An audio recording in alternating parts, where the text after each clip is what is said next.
darling. Thank you. Welcome. Thank you.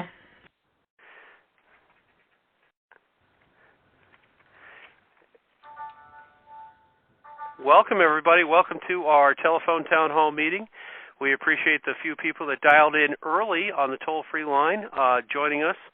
Now, those early joiners, if you want to get those questions in quick, this is the best time to do it.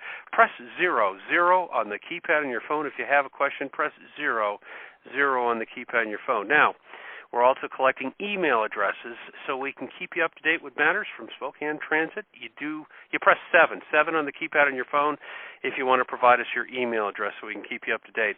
I'm going to say this a couple more times over if I can because I want more neighbors to get on the call if they would. I'm going to be introducing Amber in just a second. But again, welcome everybody. Welcome to our telephone town hall meeting. We appreciate you joining us tonight. We hope you'll ask us a question. Best way to do that is to press 0. That's 0 on the keypad on your phone. If you want to provide us your email address, press 7. Now, we're going to have an introduction from Amber and then a discussion with Susan, and then after that, we're going to have Carl on. They're not going to take too much time, but they're going to pretty much lay the groundwork for you so you understand what we're going to all be talking about tonight. Again, if you have a question, press 00 on the keypad on your phone, and press 7 if you want to be on the email list, as it were, so you can get updates from time to time. One more time, welcome everybody. Welcome to our telephone town hall meeting. We appreciate you joining us tonight. We're going to be on for the next hour.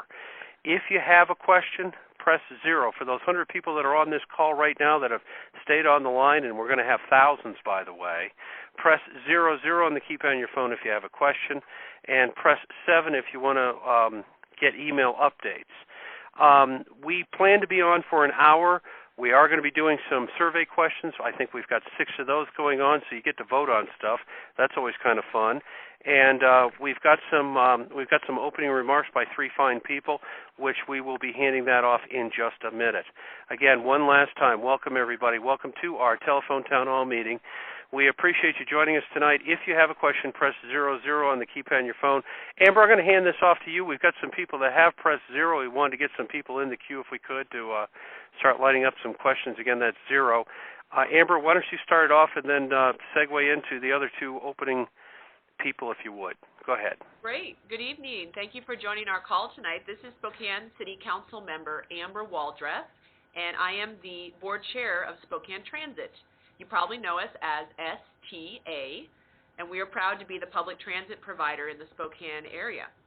Tonight we will discuss the future of public transit and get your feedback on a draft 10-year plan to sustain and provide more and better transit service, and that plan is called STA Moving Forward, and it was created by listening to the needs and priorities of each of the communities that we serve.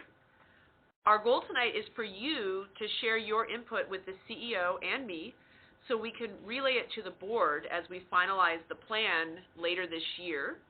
If at any time you have a question, please press 0 and you can ask that question. I have the privilege of introducing Spokane Transit's Chief Executive Officer, Susan Meyer, who will lead this evening's telephone town hall meeting. Susan. Thank you, Chair Waldreth, and good evening, Spokane Region. To give you some context for a discussion about transit, let me take just a few moments to share with you why we're excited about the STA 10-year Moving Forward plan. We're pleased to tell you that transit ridership in the Spokane region is strong and growing.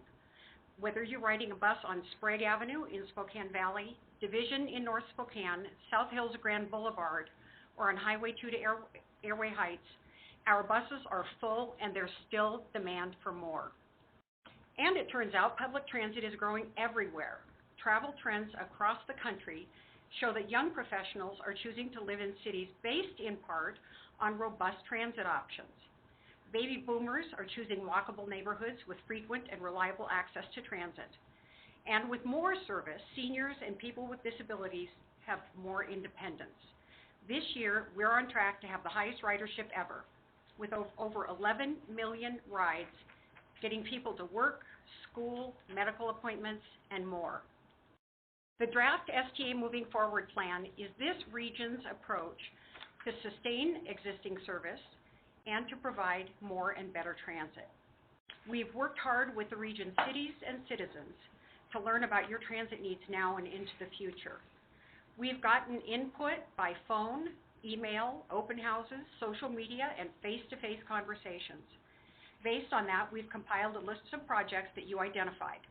Enhanced service with more hours, more often, more connections, and better amenities like new and expanded park and ride lots for commuters, more shelters, 3-position bike racks on buses, and real-time technology. The plan will require additional revenue to be implemented, and tonight we invite you to listen, ask questions, and give us your opinions about this draft plan. We need and value your input, so please stay on the line. And remember, if you have a question, press 0 to ask. Now, Carl Otterstrom, Director of Planning, is going to describe some of the improvements that were identified during the planning process. Welcome, Carl. Thank you, Susan. I am pleased to be able to talk about how the draft STA Moving Forward plan can sustain existing service while making 3 significant types of improvements. Each one of these improvements can be traced back to interests expressed by our riders and the communities we serve. Again, if at any time you have a question, please press 0 to ask the question. Well, the first type of improvement includes expanding basic service, adding more frequent service to our bus system, and offering later night service to the entire bus system on Saturdays, which also extends the hours that paratransit serves our customers. We're looking to expand bus and paratransit service north of Hilliard, add more service to the airport, and link Liberty Lake and Green Acres to the Valley Mall by adding new service on East Indiana, allowing people to connect to medical and office facilities and new residential developments in that growing area. Indian Trail and North Nevada need service on nights and weekends, while other areas like Medical Lake, Liberty Lake, and Southgate need more buses more often. The second type of improvement is better connection facilities to make using transit easier and faster. New transit centers, like the one proposed on the West Plains, will help people reduce travel times by providing more direct connections. New and expanded park and ride lots will help daily commuters reduce mileage on their cars and save on gas. More vanpool vehicles will be available for groups wanting to commute together. And the third type of improvement includes the development of a high-performance transit network, or HPT. Simply put, HPT will feature frequent, reliable, all-day connections with distinct stations and easier fare payment. True travel corridors, downtown Spokane and the Cheney corridor, will feature complete HPT investments, while other important corridors will become HPT Light, offering some of the enhanced features. These HPT Light corridors include Division, Sprague, and I-90 heading east to Liberty Lake, and as a pilot project, all the way to Post Falls and Coeur d'Alene. Ultimately, the plan will allow more people to get to more places using transit and improve the overall efficiency of the transportation system. Well, thank you, sir. We're going to start taking some questions from our audience, but we've got a survey question first we want to ask everybody, and it goes like this. You press 1 or 2 on the keypad on your phone. Here goes. Would you like to see, the question's pretty simple stuff. Would you like to see more and better transit service in the Spokane region? And if the answer is yes, press 1. If the answer is no, press 2. And we'll ask this question later as more people join us on this call. So would you like to see more and better transit service for the Spokane region? 1 is yes, 2 is no. We really appreciate your participation on that. We're going to ask a question that came in earlier from Earl. I live in a 2-car household, and I don't use transit. It doesn't seem like I'm getting out of transit what I put into it. Amber, what are your thoughts on what Earl's saying? Well, Earl has a question that I hear from a lot of people in the community, and I actually live in a 2-car household myself and have to get my 2 kids around. So I actually don't always find that transit is convenient for me personally. But I think the whole community benefits from transit, and here's a couple reasons why. First, having people ride transit leaves more room on our roads for other people that are choosing to drive, and so we have less traffic congestion in our community because of transit. Secondly, it really does support our local economy. We have people that need to get to work, and we need those jobs in our community. We need that economic activity in our community, and many people use the bus to get to work. so it's great for our local economy.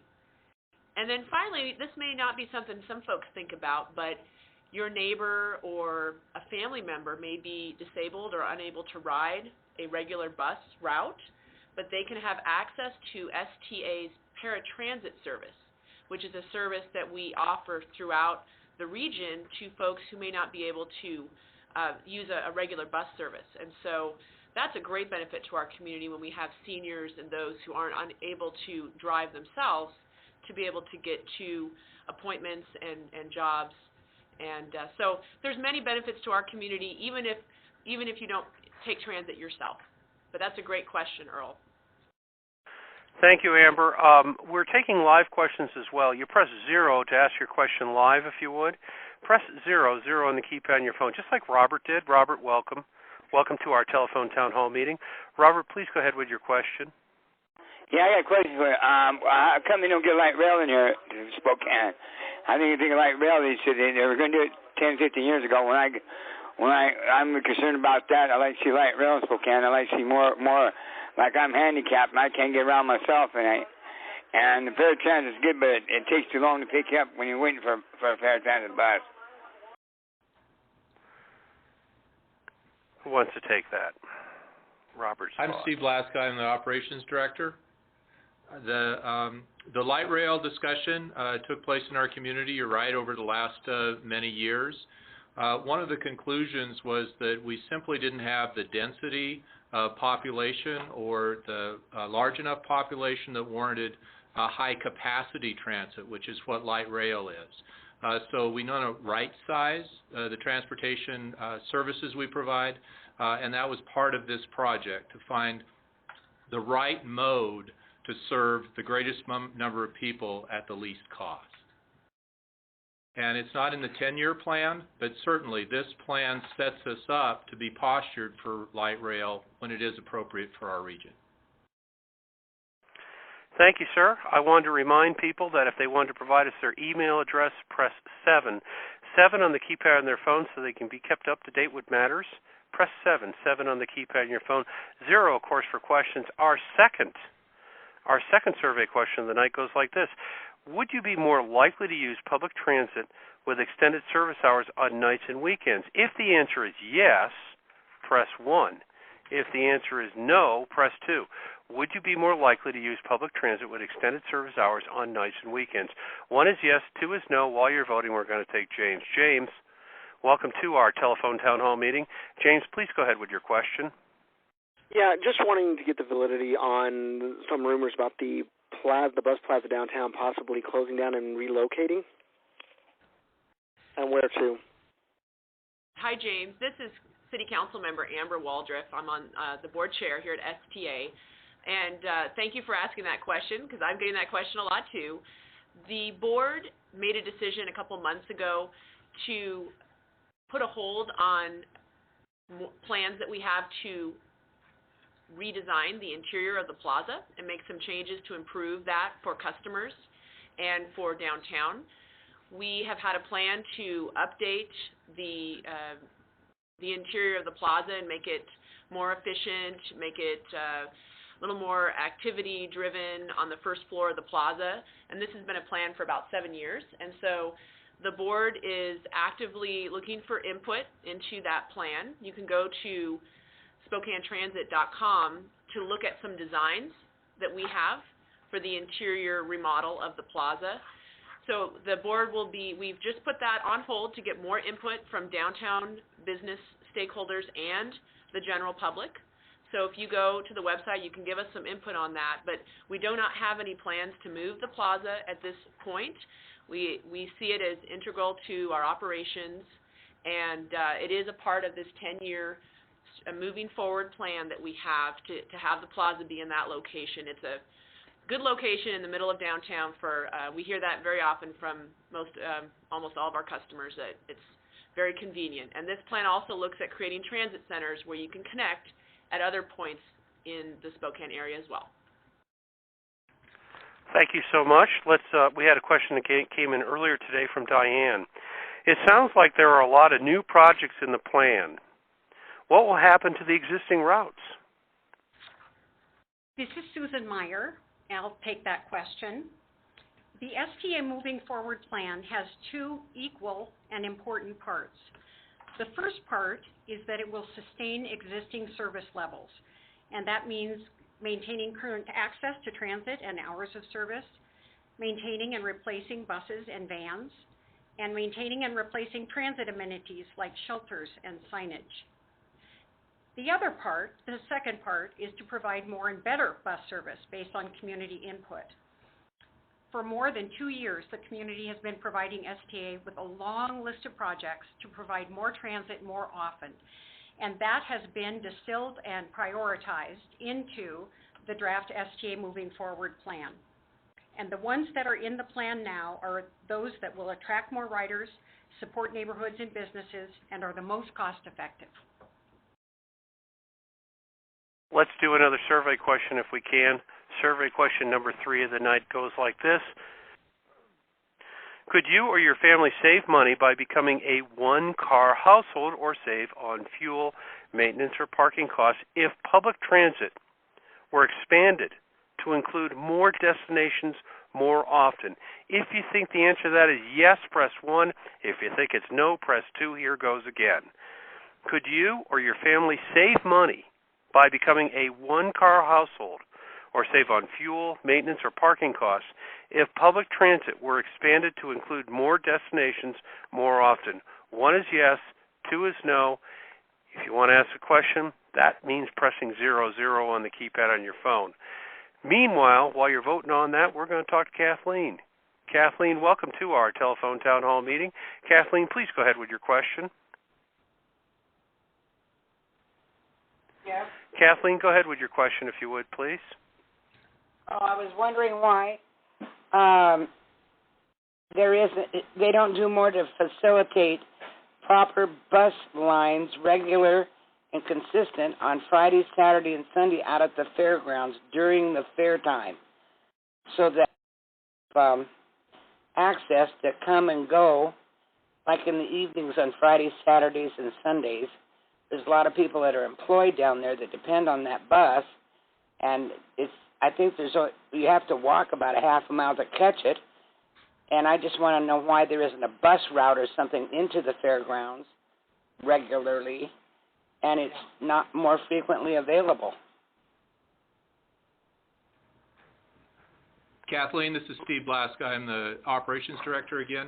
And if you're talking about specifically during the time that the fair is in session, we do have one regular route, the 90, that you're right, is not right next to the fairgrounds.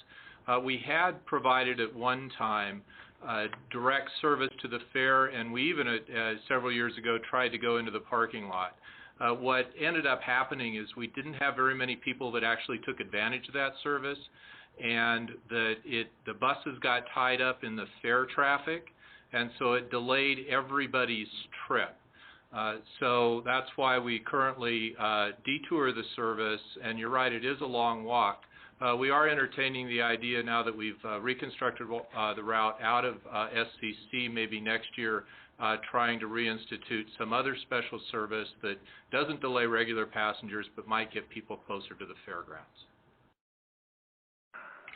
Thank you, sir. I want to remind people, press 0 if you have a question, and press 7 on the keypad on your phone if you want to provide us your email address so you can get email updates. Let's take Michael next. Michael, welcome to our telephone town hall meeting. Michael, please go ahead with your question. Yes, this is concerning expanding the route system to have more stops in the Wellesley McDonald area.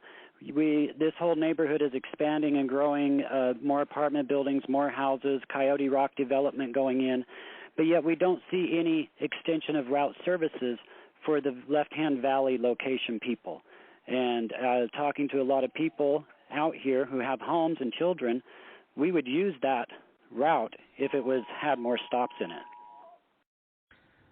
Hi, Michael. This is Carl Otterstrom, the Director of Planning at STA. The part of the plan proposal is to expand service in the valley. We're looking specifically on East Indiana and Mission and the Green Acres area. We recently, in the last couple of years, extended service to East Valley High School, not too far from your area, and certainly we're continuing to receive input on those important places to connect in the valley as places develop and densify, and part of the goal of this plan will be to add service in Spokane Valley. We have our fourth survey question of the night. Spokane Transit has operated on the same revenue rate since 1981. Keeping in mind that the Spokane region is expected to grow by 165,000 residences and 68,000 jobs by 2040, how likely are you to support a 0.3% increase in local sales tax to sustain existing services and provide more and better public transit? A 0.3% increase is the equivalent of 15 cents on a $50 purchase. So if you're very likely to support it, press 1 on the keypad on your phone. If you're just likely to support it, press 2. And if you're not likely to support it, press 3. Let me say the question again. It's pretty complicated. Spokane Transit has operated on the same revenue rate since 1981, keeping in mind that the region is expected to grow by 165,000 residences and 68,000 jobs by 2040. How likely are you to support a 0.3% increase in local sales tax to sustain existing services and provide more and better public transit? A 0.3% increase is equivalent of about 15 cents on a $50 purchase. Press 1, very likely. Press 2 for likely. Press 3, not likely. We really, really appreciate your participation on this. We're going to take Bob next while you're voting, if we can. Bob, welcome to our telephone town hall meeting. Bob, please go ahead with your question. How is it you guys are able to impose tax across a state line? Because Idaho is using our vans to transit people back and forth into Washington. This is Susan Meyer. I'm the CEO, and I'll answer your question. We are only able to take to the ballot in this area a sales tax measure. All of our sales tax is voter approved. So there obviously has to be a partnership financially from the Idaho side to make this work.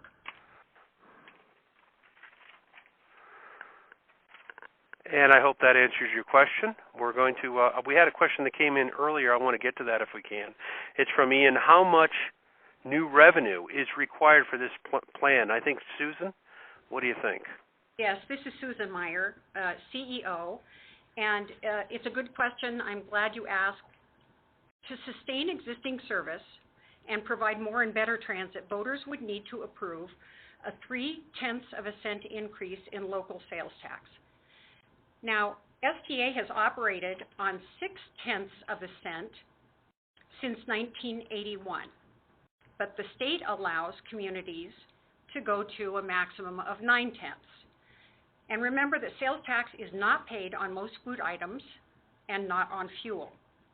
An additional 0.3 cent is, as was just stated, the equivalent of an additional 15 cents on a $50 purchase. Right then, let's take another question if we can. Let's take it from David. David, welcome to our telephone town hall meeting. David, please go ahead with your question. Yes, are there any plans for more cross-town routes on streets such as Maxwell and Mission and Maxwell, Indiana, and other streets going east and west across Spokane? Hi, David. This is Carl Otterstrom, Director of Planning. Yes, as part of the plan, we will be improving connections, especially in North Spokane. The Central City line as one of those east-west lines, as well as other improvements between West Central connecting over to Division and other points east. And so certainly that's an important part of it, as well as improving the lines we already have. On Wellesley Avenue, we have a good route that we would like to add more service on weekends as part of the proposed plan. I want to remind people if they had a question, please press 0 on the keypad on your phone. We do have a lot of people wanting to ask questions, but we still wanted to make the offer regardless. If you want to provide us your email address for email updates, please press 0 on the keypad on your phone, on 7 for your email, 0 for questions. That's 0 for questions, 7 for email. I have this memorized, I swear. Val's next. Val, welcome to our telephone town hall meeting. Val, please go ahead with your question. Val, you're up to bat. Go ahead with your question.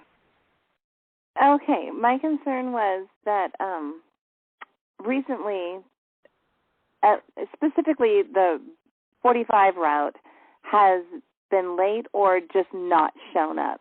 Now, I connect with that downtown, and it's really frustrating to catch the bus on time near my house, get downtown, and end up being late for work. Now, I work literally 2.5 miles from where I live, and I could actually probably walk faster than it takes me to ride 2 buses, and it's really frustrating to show up over an hour after I left my home because a bus didn't show up. What's going on with the 45 route?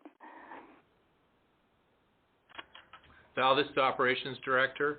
I think probably the best way for me to answer your question, if you wouldn't mind sending it to me to my email address on specifically when your travel times are, because we haven't had, systemic problems that's been identified with the 45. So if you're ready to write it down, or you can find it on the web page, it's sblaska, B-L-A-S-K-A, at SpokaneTransit.com, and I can get some specifics from you and get back with you on some specific answers on your particular commute. Let's keep going with questions as we go along here. We're going to take Jeannie. Jeannie, welcome to our telephone town hall meeting. Jeannie, please go ahead with your question. Yeah, thank you. I would like to know if STA is going to expand to connect Upriver Drive to Argonne anytime soon. Hi, Janine. This is Carl Otterstrom with Spokane, the Planning Director at Spokane Transit, and we are looking to expand service in Spokane Valley. We've, in the past few years, improved service on Argonne and connecting it to downtown Spokane. We're still looking for input on where to expand service, and we really appreciate that input as one of those areas that people would like to see more service. Thank you, sir. Let's take another question right away from the audience. Let's take it from Martin. Martin, welcome to our telephone town hall meeting. Martin, please go ahead with your question. Actually, I have 2 questions. One is on the peak hours on Division, why don't you run a bigger bus instead of having 20 to 30 people stand in the aisle and squeeze on? And the second one is, I know you have working dogs that go on the bus, which is cool, but why are the bus drivers letting these dogs on without these signs that say they are working dogs? Okay, Martin, this is Steve Blaska again, the Operations Director. First of all, we are limited by the number of the larger buses that we have in our inventory right now. The Moving Forward plan, as proposed, does allow us then to buy more of the 60-foot buses rather than the 40-foot buses, and the intent would to be put them on the Division route. Recently on Sundays, because the frequency is lower, we have shifted those buses to the Division route when school is not in session. But currently, all of our 60-foot buses are used to transport our highest loads, which are generally to and from Cheney or community colleges or other commuter routes. And as far as the working dogs go, is we are obliged for anyone that declares their dog as a service animal, that we have to take them at their word that it is indeed a service animal that is trained to perform a function. So when that is declared to the bus operator, then he is obliged to let that dog on, or that animal on the public transportation system. Had a question come in earlier today from Ben. Is the Central City Line project a good fit for Spokane, and can we afford it? Susan? Yeah, I'll take that question. Susan Meyer, the CEO. This project is similar to a bus rapid transit. So in our community for many, many years, there's been a discussion about how great it would be to have a streetcar. But a streetcar is expensive, and when we compared it to the Central City Line bus that we're proposing, and we make it look and act and smell and operate like a streetcar, but it's a bus, it costs a lot less, and really is a project that is scaled for Spokane. We have another survey question, and the survey question is kind of lengthy, but here goes. How likely are you to support the 0.3% increase in local sales tax to expand transit services for seniors and people with disabilities? A 0.3% increase is the equivalent of 15 cents on a $50 purchase. If you're very likely to support it, press 1. Just likely to support it, press 2. Not likely, press 3. So do you support the potential small increase, 0.3% local sales tax to expand transit authorities, services rather, to help out seniors and people with disabilities? If you're very likely, press 1. Likely, press 2. And not likely, press 3. Elizabeth's next. Elizabeth, welcome to our telephone town hall meeting. Elizabeth, please go ahead with your question. Yes, I ride the bus frequently because that's the only transportation I have, and I live right on the bus line, and I really enjoy it. But my question is I go other places besides Nevada, and there are no places to sit down, and I'm kind of elderly, and I can hardly take it. Yes, Elizabeth, this is Steve Blask again, and 1, thank you for riding with us. 2 is that the plan does plan for more shelters, the Moving Forward plan, and more passenger amenities. So currently we're a little constrained by the resources available as well as the space that's available in the public right-of-way for where we can put passenger amenities. But the new plan does propose more of those along select routes.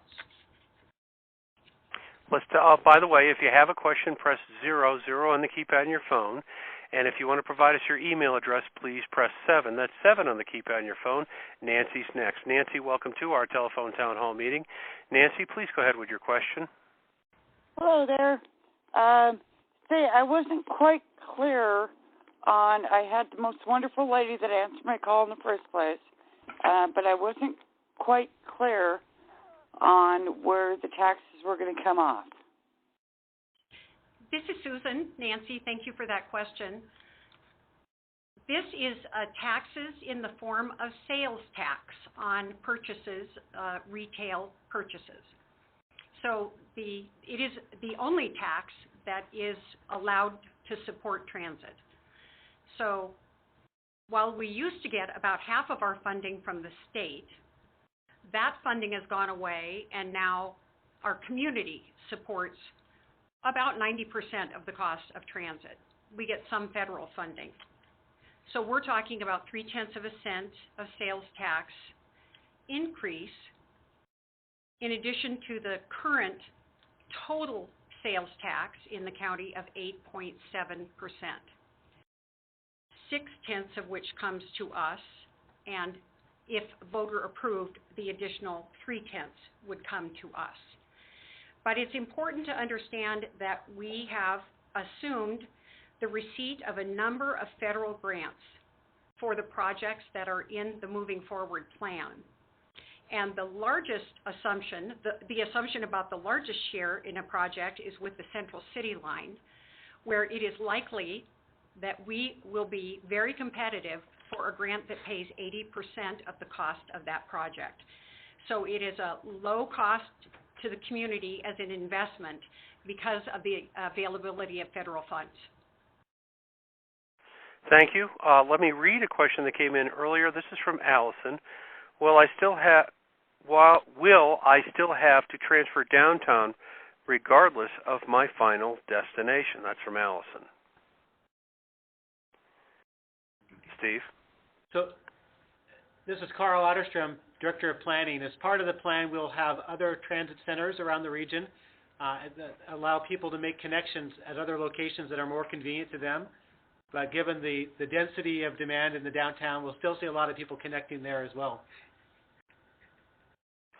Thank you. Let's take a live question. Let's take it from Julie.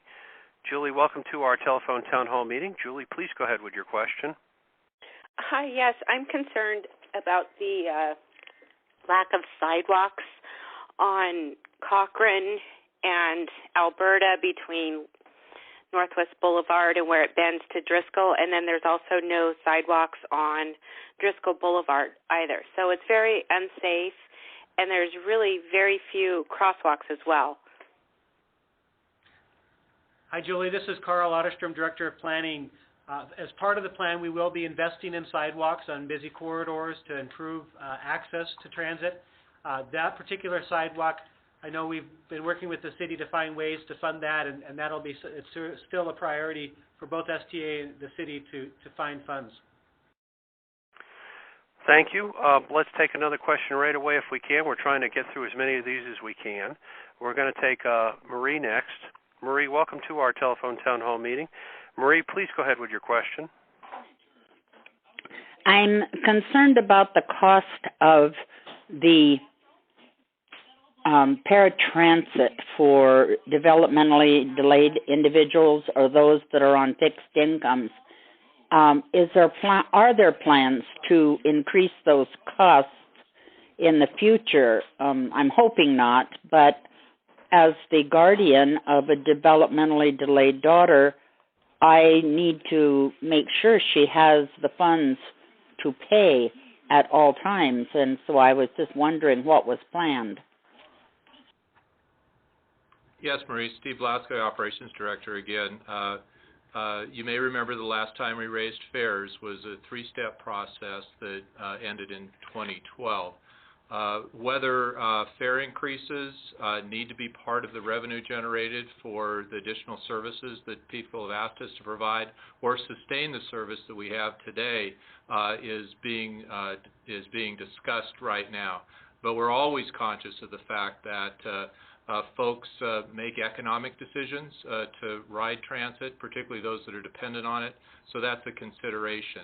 But we will remind people that the users, particularly of paratransit services, is already very highly subsidized. Basically, the users are paying about 5% of the cost of those trips. This is my last ask. If anybody has a question, please press 0. That's 0 on the keypad on your phone. And last ask for this. If you'd like to provide us your email address, you can get email updates. You do that by pressing 7 and providing the person on the other end your email address. The next question comes from Aaron. It came in earlier today.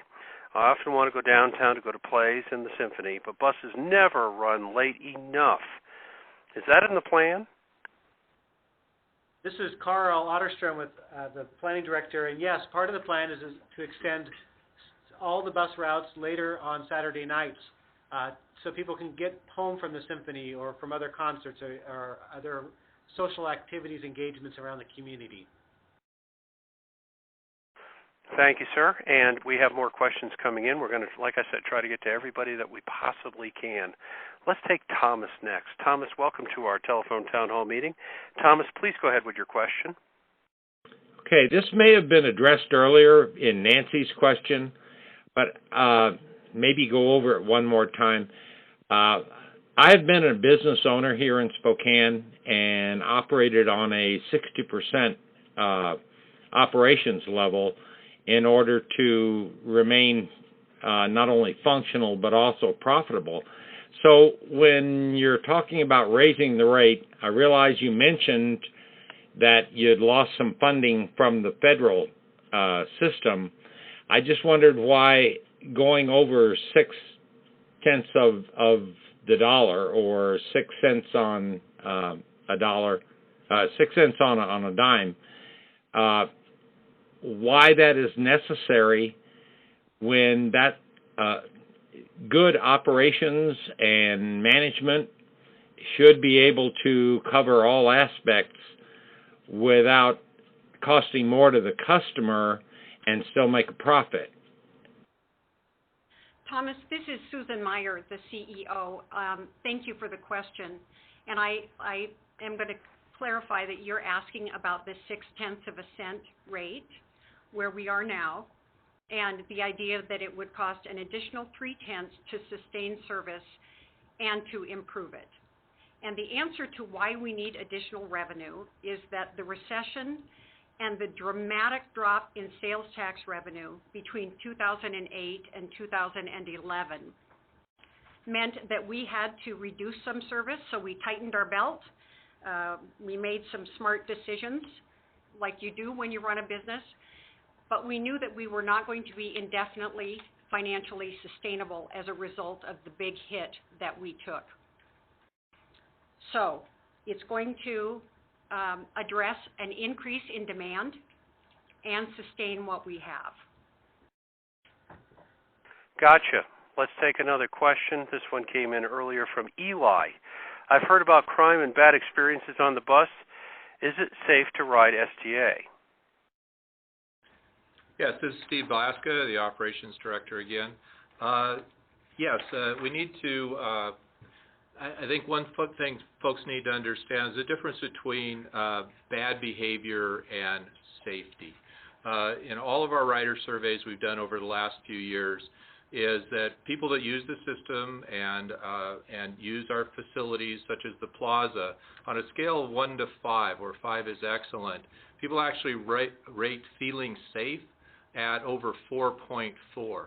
But where our challenge is that this sense of obnoxious behavior, where people just feel uncomfortable with some of the behaviors, and that's where we don't do as well.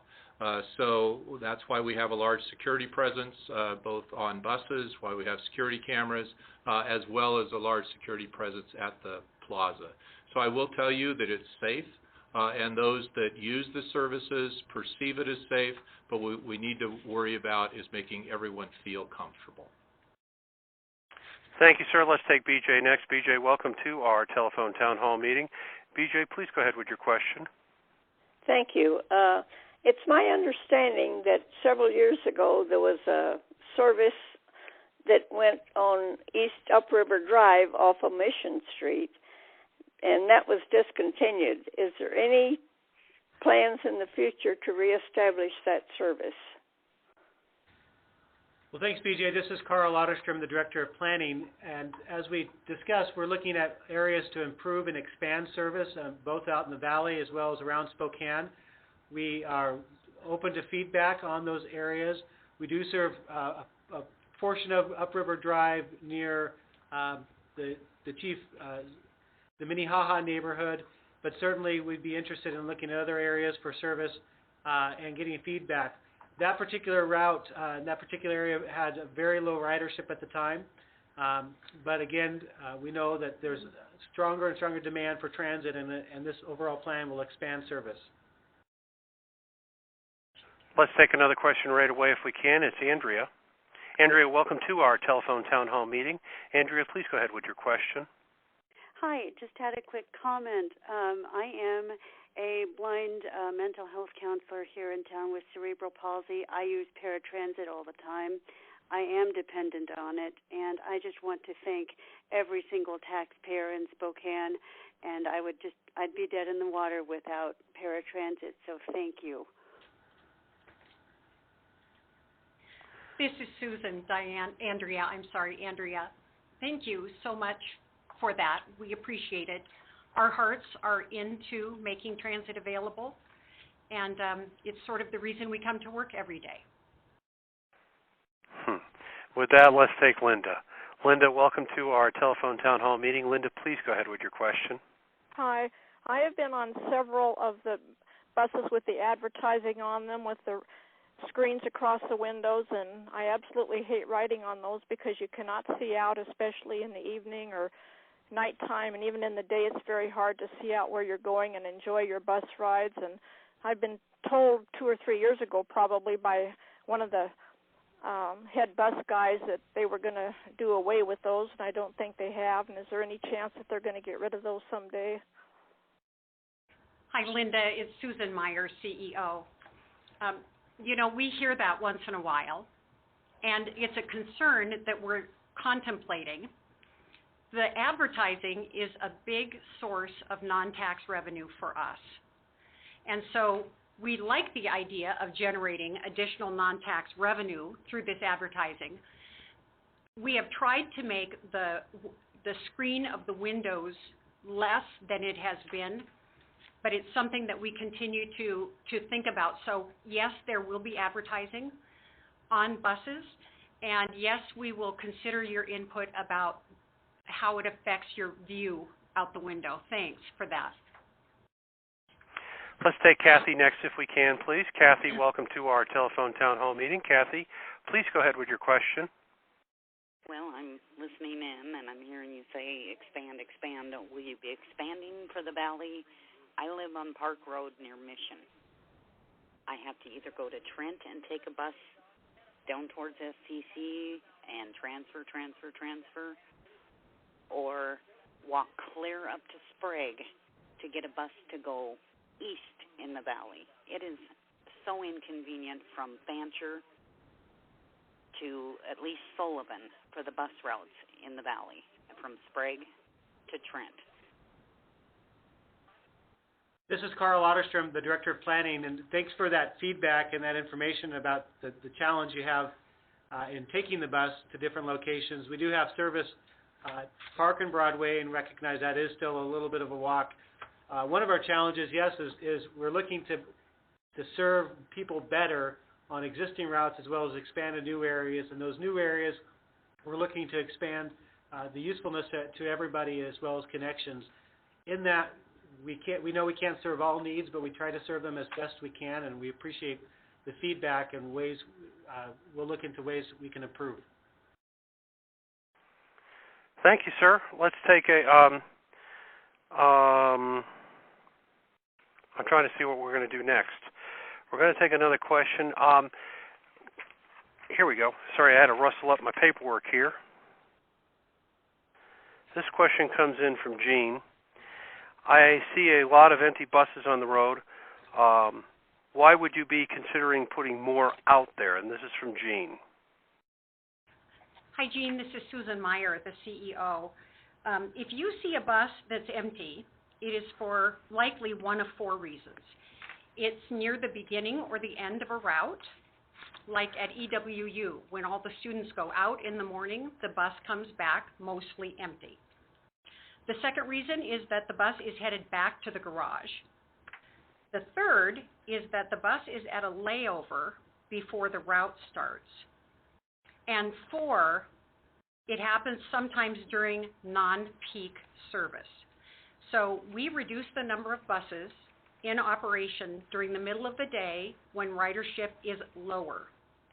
But all modes of transportation, bus, train, car, ships, are designed for peak capacity. Just like I-90 is less busy during the middle of the day, buses carry the biggest passenger loads in the morning and evening. Roads and buses are still available during the day for users traveling outside of rush hour, though. Let's go with another question right away if we can. It's from Rich. Rich, welcome to our telephone town hall meeting. Rich, please go ahead with your question.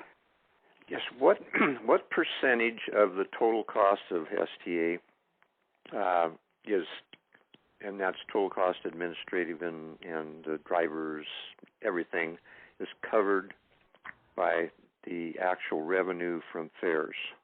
And the second part to that is there any plan to increase the fare along with this new plan, increase the fares that will, and have that help offset the increased cost? Thanks, Rich. This is Susan Meyer.